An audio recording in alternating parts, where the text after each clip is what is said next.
بسم اللہ الرحمن الرحیم۔ السلام علیکم ناظرین،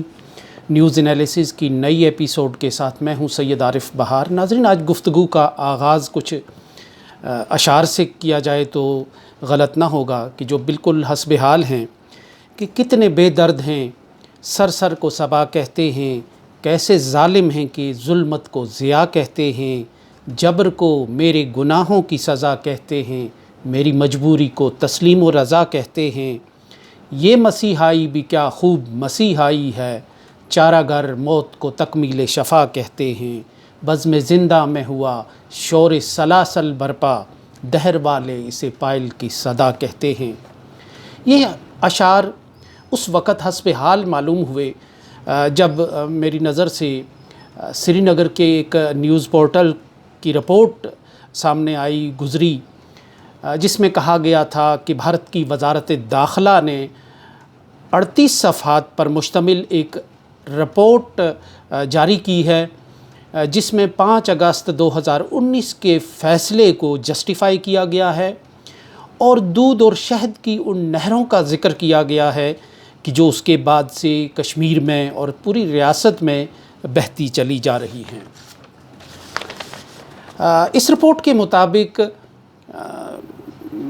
بھارت کے جو ہاتھ بندھے ہوئے تھے 370 کی وجہ سے یا کشمیر کے آئین کی وجہ سے، جھنڈے کی وجہ سے اور اسمبلی کی وجہ سے، وہ ہاتھ چونکہ کھل گئے ہیں اور اب بھارت وہاں سڑکیں، پل اور دوسری تعمیر و ترقی کے جو دوسرے مظاہر ہے، جو کرتب ہے، وہ پوری قوت سے دکھا رہا ہے۔ گو کہ اس رپورٹ میں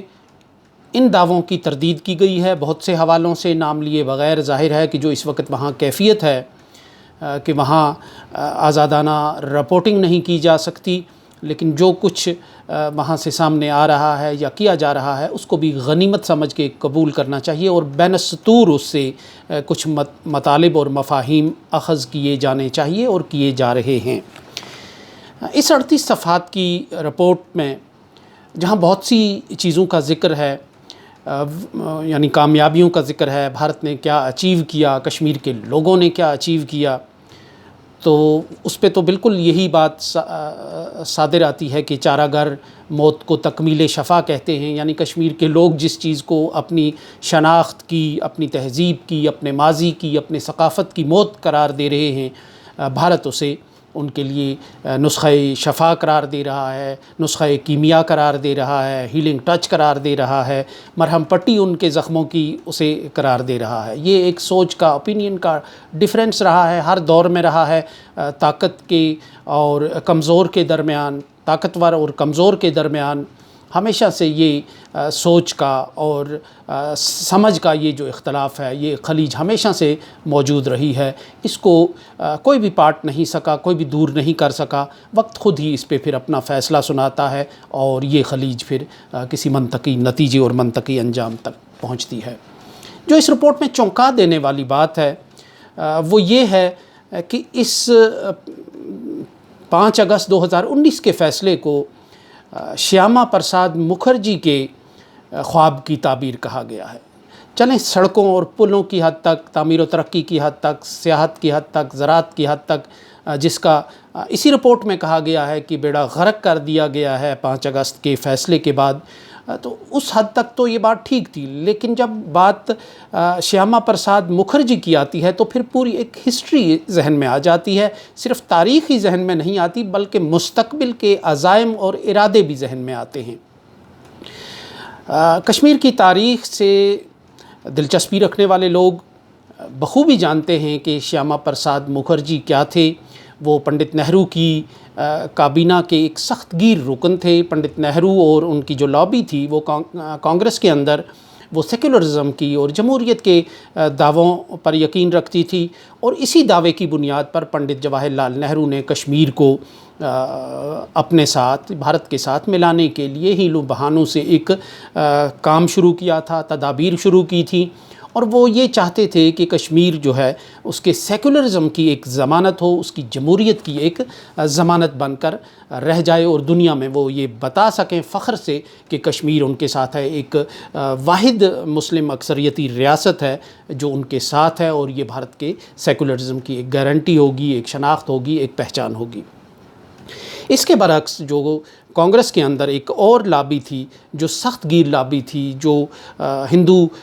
نیشنلزم پہ یقین رکھتی تھی، جو ہندو مت پہ یقین رکھتی تھی، ہندو توا کی جو آئیڈیالوجی ہے اس کا وہ پرچار تھی، تو وہ لابی جس کی قیادت سردار پٹیل کر رہے تھے اور دوسرے لوگ تھے، ان میں ایک اہم نام شیاما پرساد مکھرجی کا تھا، جو بنگال سے تعلق رکھتے تھے، قانون دان تھے، لیکن ان کے اندر ایک بہت سخت گیر قسم کا ہندو تھا۔ اس لیے جب کشمیر میں پنڈت جواہر لال نہرو اور شیخ عبداللہ کے درمیان ایک انڈرسٹینڈنگ پیدا ہو گئی، چونکہ ان کے درمیان پہلے سے ایک انڈرسٹینڈنگ چلی آ رہی تھی، اور اس کے نتیجے میں پھر کشمیر کا ایک بھارت کے ساتھ ایک آئینی اور قانونی رشتہ تلاش کرنے کی ایک کوشش جب ہوئی، تو اس میں پھر دفعہ 370 کو دریافت کیا گیا، ایجاد کیا گیا، ترتیب دیا گیا، تو جس میں کشمیر کو ایک خصوصی حیثیت، خصوصی شناخت دی گئی تھی بھارت کے آئینی ڈھانچے کے اندر، پھر ان کی گارنٹیز بھارت کے آئین میں دی گئی تھی اور ان کو تحفظ دیا گیا تھا۔ وہیں جو دوسری سخت گیر لابی تھی وہ اس بات پر یقین نہیں رکھتی تھی، وہ یہ چاہتی تھی کہ کشمیر بھارت کا حصہ بنے، اور رفتہ رفتہ اس کی جو فکری انڈینائزیشن ہے اس پر بھی کام کیا جائے، اور کشمیر کو ایک بار پھر اپنے اس ماضی میں پہنچایا جائے جب وہاں ہندو راج تھا، ہندو توا کا راج تھا۔ تو یہ جو لابی تھی، اس لابی نے ریزسٹ کیا پنڈت نہرو اور شیخ عبداللہ کے درمیان جو انڈرسٹینڈنگ ہوئی اور جو کتابوں میں پھر کاغذوں میں لکھی جانے لگی، تو شیاما پرساد مکھرجی نے نہرو کی کابینہ سے استعفیٰ دیا اور ایک ودھان، ایک پردھان اور ایک نشان کا نعرہ لگایا، یعنی ون نیشن، ون سائن اور ون کانسٹیٹیوشن کا نعرہ لگایا انہوں نے، اور انہوں نے اس بات کی مخالفت کی کہ کشمیر کو کوئی الگ شناخت دی جائے۔ ان کے خیال میں یہ کشمیر جو ہے وہ بھارت ماتا کا ایک وسیع تر بھارت کا حصہ ہے، اور اس کو اسی طرح ضم ہونا چاہیے جس طرح دوسری ریاستیں ہیں، یا اس سے بھی زیادہ دل جمی کے ساتھ اور دلچسپی کے ساتھ ضم ہونا چاہیے، تاکہ یہاں جو تیزی سے ایک انڈینائزیشن کا جو عمل ہے وہ روبہ تکمیل پہنچے۔ سو اس کے لیے ایک انہوں نے احتجاج شروع کیا، مارچ شروع کیا کشمیر کی طرف، اور اس وقت چونکہ کشمیر ایک نیم خود مختار ریاست تھی اور وہاں داخلہ آسان نہیں تھا غیر کشمیری لوگوں کے لیے اور مظاہرین کے لیے اور احتجاج کرنے والوں کے لیے، تو کشمیر کی جو حکومت ہے یا بھارت کی وزارت داخلہ ہے جو پنڈت نہرو کے اس وقت ظاہر ہے ماتحت تھی، انہوں نے شیاما پرساد مکھرجی کو گرفتار کر کے سری نگر جیل میں بند کر دیا، اور ٹھیک 1 سال کے اندر اس شخص کی وہیں پر اسرار موت ہو گئی۔ اور اس کے بعد سے پھر کھیل یہ شروع ہوا کہ جو بھارت نے گارنٹیز دی ہیں کشمیر کی الگ شناخت کی حیثیت سے، ان کو ختم کیا جائے اور کشمیر کو بھارت میں ضم کر دیا جائے۔ لیکن وہ گارنٹیز چونکہ پنڈت نہرو اور شیخ عبداللہ صاحب کے درمیان ہوئی تھیں، اور شیخ صاحب اس وقت ایک بڑی ٹاورنگ پرسنالٹی تھے، مقبول تھے کشمیریوں کے اندر، سو ان کو ہٹائے بغیر یہ انڈرسٹینڈنگ جو ہے، یہ ڈیل جو ہے،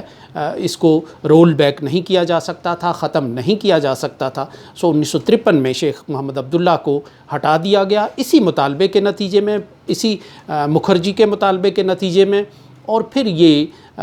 ایک لڑکنے کا ایک عمل جو ہے کشمیر کی نیم خود مختاری کا اور کشمیر کی شناخت کا، یہ پھر کہیں بھی رک نہیں سکا، اور بالآخر یہ سفر جو ہے یہ 5 اگست 2019 کو تکمیل پذیر ہوا۔ یہ شیاما پرساد مکھرجی کی کے خواب کی تعبیر کی حقیقت اور مختصر کہانی ہے۔ یہ اچھی بات ہے کہ اب بھارت کوئی جمہوریت کے نام پہ، سیکولرزم کے نام پہ کوئی ایک پردوں کے پیچھے بیٹھ کے مستور رہ کے کوئی بات نہیں کرتا۔ اب جو بھارت کا مائنڈ سیٹ طاقت حاصل کر چکا ہے، وہ بہت کھلے ڈلے انداز سے اپنے عزائم کا اظہار کر رہا ہے، وہ کشمیر کو ایک بار پھر اس کنورژن کے عمل سے گزارنا چاہتا ہے کہ جو تاریخ میں مختلف ادوار میں ہوئی ہے۔ کشمیر کی اسلامی شناخت، کشمیر کے مسلمانوں کی تہذیبی اور اسلامی شناخت مٹا کر وہ اس کے جو ڈانڈے ہیں، وہ اس کے رابطے ہیں، وہ اس کے رشتے ہیں، اس سے بھی قدیم زمانے کے ساتھ جوڑنا چاہتا ہے۔ اور یہی شیاما مکھرجی کا خواب تھا، یہی بھارتیہ جنتا پارٹی کا خواب تھا۔ اور یہ شیاما مکھرجی جو ہے، یہاں یہ کہنا بھی ضروری ہے کہ یہ بی جے پی کے فکری رہنما اور بانی تھے، اور انہوں نے ہی جو آر ایس ایس کی مدد سے پہلے بھارتیہ جنا سنگھ کی بنیاد رکھی، پھر یہی جو ہے 1 سال کے بعد بھارتیہ جنتا پارٹی کی شکل میں سامنے آئی سیاسی جماعت، اور اس کے بعد سے یہ جو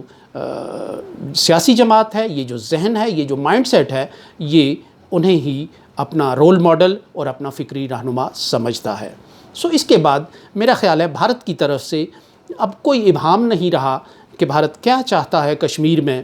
اور بھارت کیوں چاہتا ہے کشمیر میں، بھارت فیوچر میں کیا ارادے رکھتا ہے۔ یہ کہانی اب پوری طرح عیاں ہو گئی ہے، کھل کر سامنے آ گئی ہے۔ یہ کوئی جمہوریت کا، سیکولرزم کا معاملہ نہیں ہے، یہ کوئی بھارت کے مسلمانوں کو پروٹیکشن دینے والی بات بھی نہیں ہے، یہ کشمیر میں تعمیر و ترقی، پل اور سڑکیں بنانے کی بات بھی نہیں ہے، لیکن اس کی جو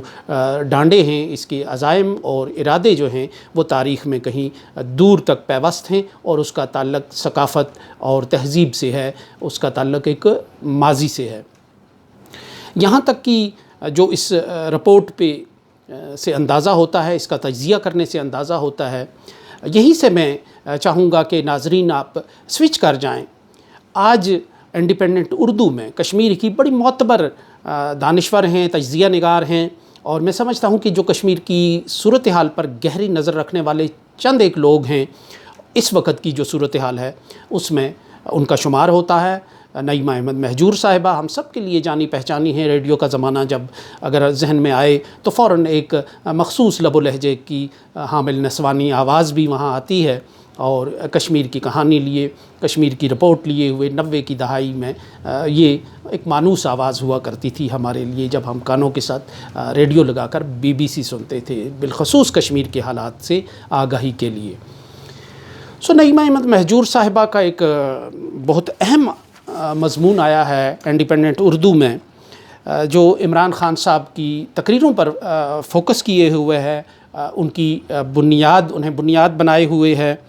وہ لکھتی ہیں، ہیلو ایمبیسیڈر کشمیر، یعنی کشمیر کے سفیر، ہیلو، آپ کہاں ہمارا مقدمہ اٹھاتے اٹھاتے آپ پوری دنیا کا مقدمہ لڑنے بیٹھے۔ انہوں نے بڑے دلچسپ پیرائے میں یہ بات لکھی ہے کہ عمران خان صاحب کی تقریر پر بڑا جوش و جذبے کا اظہار کیا گیا کشمیر میں، اور بڑے ایک عزم و حوصلے کی یہ بات تھی کشمیر کے لوگوں کے لیے۔ پلوامہ کی ایک خاتون نے اس امید کا اظہار کیا یوٹیوب پہ، جب یہ تقریر سنی، دوسری خواتین کو جمع کر کے سنائی کہ اب ان کے جو قربانیاں ہیں وہ رنگ لائیں گی، اور اس طرح ہے، یہ پڑھنے کی چیز ہے۔ اور لیکن ایک خاتون رفیقہ نے یہ کہا کہ جب تک میرے گھر کے سامنے سے وہ بنکر ہٹتا نہیں ہے، اور سر شام ہی جو خاردار تاروں میں میری آبادی اور بستی کو بند کرنے کا سلسلہ رکتا نہیں ہے، تو میں کیسے سمجھ لوں کہ ان تقریروں سے تبدیلی آئے گی یا کوئی میرے شب و روز بدلیں گے۔ میرا خیال ہے کہ اب باقی سب لوگ سمجھدار ہیں جو اس چیز کو سمجھتے ہیں کہ بھارت نے اپنا کام کر لیا ہے، اور اب وہ آگے کی کہانی چلا رہا ہے، جس کے تحت 300 کچھ جو قوانین تھے، ان میں سے کچھ کو جو ڈیٹیل سامنے آئی ہے کہ 164 جو ریاستی قوانین تھے ان کو منسوخ کر دیا گیا ہے، اور 167 کو میں ترمیم کر کے انہیں دوبارہ جو ہے اپنایا گیا ہے۔ وہ اسی جو یہ رپورٹ ہے وزارت داخلہ کی، اس کے مطابق۔ تو اب یہ جو صورتحال نظر آ رہی ہے، اس میں دیکھنا یہ ہے کہ تبدیل شدہ صورتحال میں بھارت نے اپنی ایک پوزیشن لے لی ہے، اور بھارت اب اس سے آگے بڑھے گا۔ اب گراؤنڈ پہ کیا تبدیلی آتی ہے. جس خاتون کشمیر کی خاتون رفیقہ کی بات کی ہے کہ جب تک اس کے گھر سے بنکر نہیں ہٹتا، جب تک اس کا گھر سر شام خاردار تاروں کے اندر محصور کیے جانے کا عمل نہیں رکتا، جب تک اس کو خوفناک بندوق برداروں کی نظروں سے آزادی نہیں ملتی، تو اس وقت تک وہ ظاہر ہے کہ پرجوش تقریروں کو سن کر کیا کر سکتی ہے. تو میرا خیال ہے یہ جو پیغام ہے یہ اب سنا گیا ہوگا. بہت سے لوگ ہم سے زیادہ جو پلاننگ کرتے ہیں، جو سمجھتے ہیں، جو سوچتے ہیں، ان سارے حالات پر ڈسکشن کرتے ہیں، جو انٹیلیجنشیا ہے دونوں طرف کی، اس نے اس پیغام کو سمجھ لیا ہوگا اور سن لیا ہوگا. اور یوں لگتا ہے کہ اب طاقت کے مقابلے میں پند و نصائح اور تقریروں والا کام بہت پیچھے رہ گیا ہے. اور یہ وہ چیز ہے کہ ظاہر ہے جب تک زمین پہ کوئی تبدیلی نظر نہیں آئے گی تو اس وقت تک یہ مشق، اس کے اپنے فوائد تو ہیں لیکن بہرحال اس کا کوئی صرف واحد یہی طریقہ نہیں رہ جاتا. چونکہ جنرل پرویز مشرف کا ہم نے دیکھا ہے کہ جو پیس پروسیس تھا وہ بھی اسی وجہ سے بنیادی طور پہ ناکام ہوا کہ دھمالیں تو لاہور کو اور امرتسر کے ہوٹلوں میں پڑتی تھی، دلی کے ہوٹلوں میں پڑتی تھی. اور خود ہم نے دیکھا ہے سافما کے اجلاسوں میں ہم دیکھتے تھے کہ شام کی محفلوں میں ہم امن کی باتیں کرتے ہوئے لوگ رقص کرنے لگتے تھے، مسحور ہونے لگتے تھے، لیکن جو سری نگر کے روز و شب تھے ان میں کوئی تبدیلی نہیں تھی. وہاں آسیہ اور نیلوفر جیسے واقعات ہوتے تھے، وہاں کرکٹ کھیلتے ہوئے نوجوانوں کو سر عام گولی مارنے کے واقعات ہو رہے تھے. ظاہر ہے جس زمین کے نام پر یہ کھیل شروع ہوا تھا، جب انہیں کوئی راحت اور ریلیف نہیں ملا تو انہوں نے اس کو مسترد کر دیا. پھر سری نگر سے اسلام آباد تک ایک زنجیر بنتی گئی جذبات کی، اور یوں جنرل پرویز مشرف کے پیروں تلے سے قالین کھنچ گیا اور وہ ہوا میں معلق ہو کر رہ گئے، اور اس کے ساتھ ہی ان کا جو پیس پروسیس ہے وہ بھی غتربود ہو گیا. تو اس لیے جس زمین پر جب تک تبدیلی نظر نہ آئے، اب آنے والے دور کا یہ پیغام ہے، اس وقت تک یہ ایکسرسائز جو ہے وہ میرا خیال ہے بارآور اور نتیجہ خیز نہیں ہو سکتی. باقی جو سننے اور سمجھنے والے ہیں وہ ہم سے زیادہ سمجھدار ہیں. سو اس چینل کو سبسکرائب کیجئے، بیل آئیکن پر کلک کیجئے تاکہ ہمارے درمیان گفتگو کا اور بات چیت کا یہ سلسلہ جاری رہے. اس کے ساتھ ہی اجازت دیجئے. اللہ نگہبان.